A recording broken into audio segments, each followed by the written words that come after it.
You're listening to the Quint's podcast.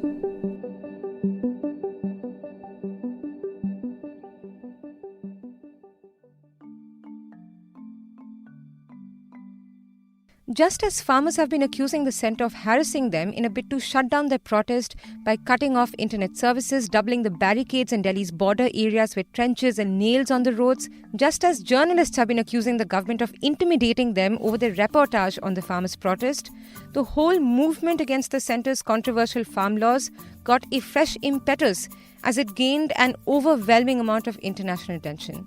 On 2nd February, when singer and actor Rihanna shared a report by CNN on the internet blockade imposed around Delhi on her Twitter account and asked her 100 million strong followers, quote-unquote, "Why aren't we talking about this? #farmers protest."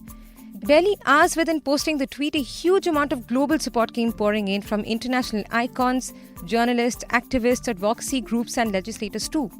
Rihanna's tweet is perhaps not all that surprising since she has frequently spoken up about human rights issues such as Black Lives Matter and even the recent coup in Myanmar. But immediately after Rihanna's tweet, Greta Thunberg also tweeted saying, quote, "We stand in solidarity with the #farmers protest in India," end quote. British MP Claudia Webbe retweeted Rihanna's post and wrote, quote, "Solidarity to the Indian farmers. Thank you, Rihanna. In an era where political leadership is lacking, we are grateful for others stepping forward," end quote. US Vice President Kamala Harris's niece, Meena Harris, who's an author, wrote, quote, "It is no coincidence that the world's oldest democracy was attacked not even a month ago, and as we speak, the most populous democracy is under assault. This is related. We should all be outraged by India's internet shutdowns and paramilitary violence against farmers' protesters," end quote. So is this renewed international support going to be a significant turning point in the farmers' protest? In this podcast, we'll hear from former diplomat Vishnu Prakash, who's been the High Commissioner to Canada, Ambassador to South Korea, and also the official spokesperson of the Ministry of External Affairs. You'll also hear from senior journalist Nilanjan Mukhopadhyay and Bollywood actor Shiny Gupta. You're tuned in to The Big Story, the podcast where we dissect the headline-making news for you. And I'm your host, Shalpuri. There have been a lot of rapid developments around the farmers' protest since the Republic Day mayhem. While on one hand, the government and the police have been attempting to crack down on the protest sites at Ghazipur, Singhu and other border areas with tactics like cutting off internet services for almost a week now, or directing Twitter to suspend accounts which have been tweeting about the protest, including news media accounts. On the other hand, the protesting farmers have refused to budge. They've gone on to accusing the state of trying to fabricate charges against protesters and attempting to project a violent image of the protest, while the real antisocial elements who are responsible for the red fort violence go scot-free. And amid all this rising tensions, a farmer leader, Rakesh Tekait's teary speech from the night of 20th February sparked a revival of the protest. Rihanna's tweet seems to have really had a cascading effect. Overnight, this single tweet from Rihanna prompted other celebrities like Lily Singh, Mia Khalifa, John Cusack and others to speak out in support towards the farmers. In fact, US and UK politicians also chimed in calling for action. While Congressman Jim Costa, who's a Democrat, wrote, quote, "The unfolding events in India are troubling. As a member of the Foreign Affairs Committee, I'm closely monitoring the situation. The right to peaceful protest must always be respected. #farmers protest," end quote. A petition has also been filed in the UK Parliament asking for the safety of protesters. If supporters of the farmers' movement are thankful for this nudge, surprisingly, even the government took notice. In an official statement, the MEA said that sensationalist social media hashtags and comments, especially when resorted to by celebrities and others, is neither accurate nor responsible.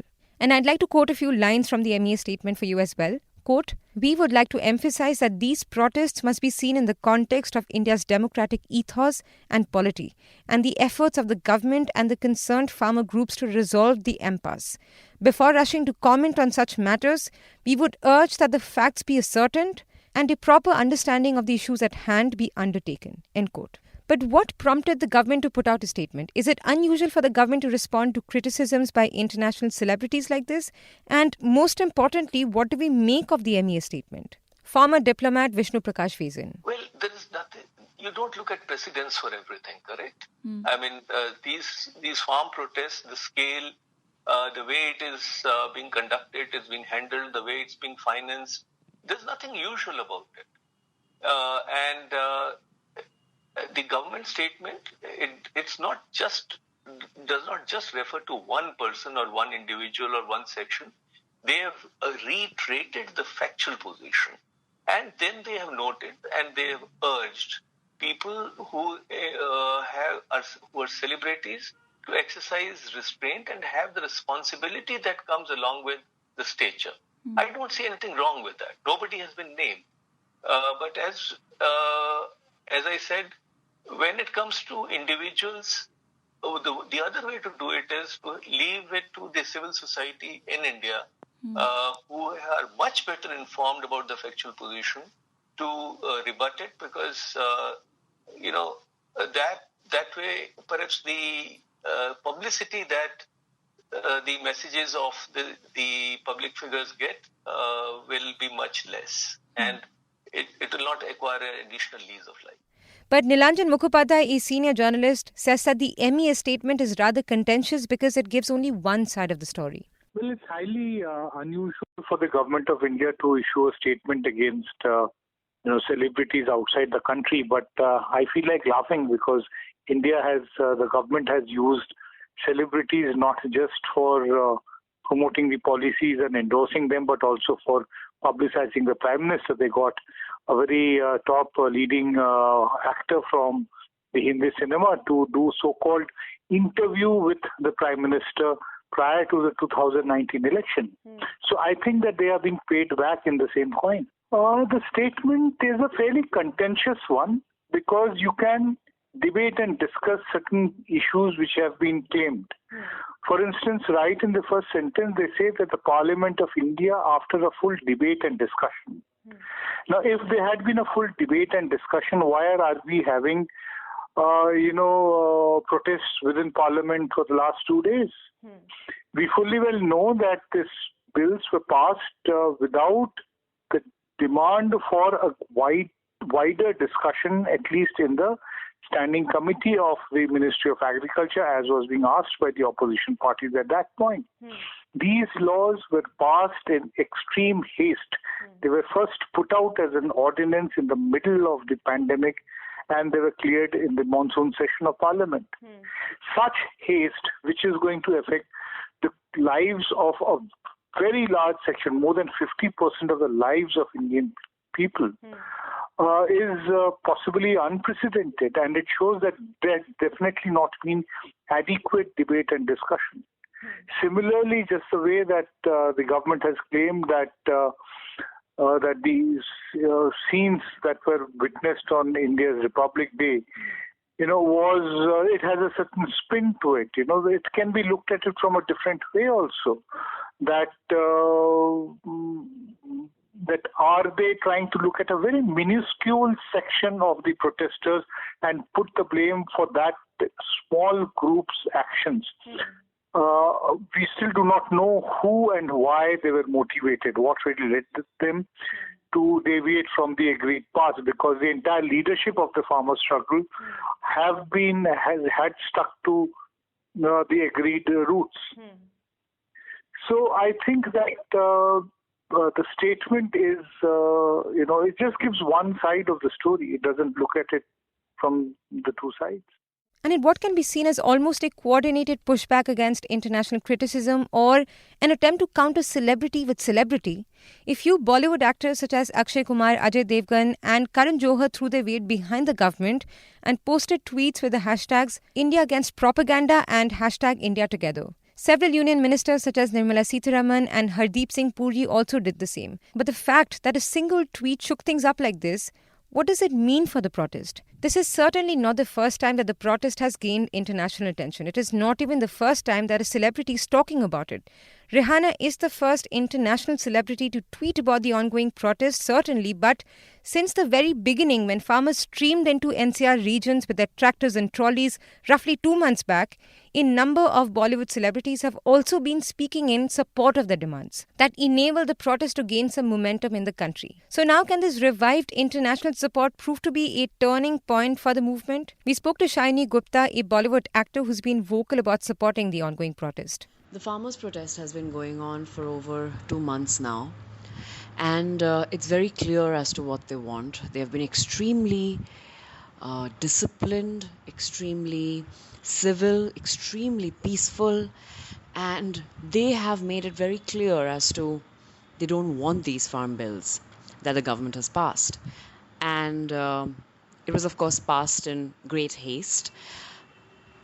And the fact of the matter is, if the bills are for the betterment of the farmers and they don't want it, and we're not talking about a few hundreds, we're talking about millions, we're talking about states coming together and farmers from so many states coming together and opposing the bill, saying that this is going to completely shatter their livelihood, completely break their source of income and their rosy roti, then why is it being forced on them? And it's something that they have understanding of. They've been doing this for generations and nothing is being done about it. And then you have someone like Rihanna who comes out and following her, Greta talks about it. And of course, because Rihanna has such a huge following and she's a global superstar, and Greta is an incredible voice and young voice, and following that there are so many people who have spoken about this and the world is watching, and there is a complete suppression of voice and dissent. And dissent is the core of democracy. The democracy is standing because of its people, and if the people in power are not listening to its own people, the government has been brought by its people, it's for the people, it's with the people.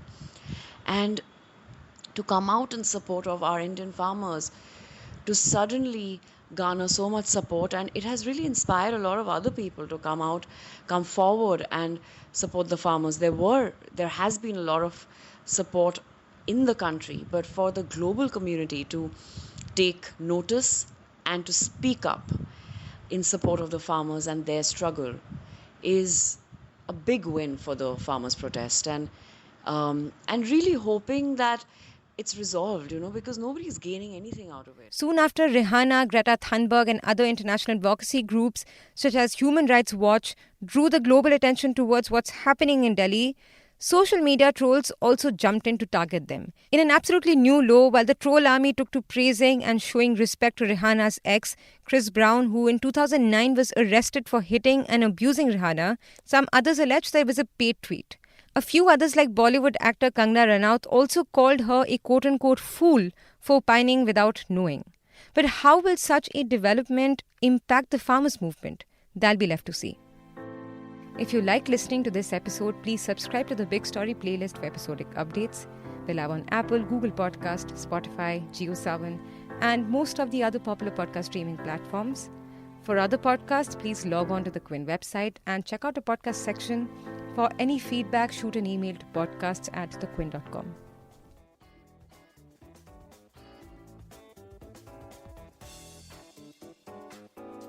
Thanks for listening.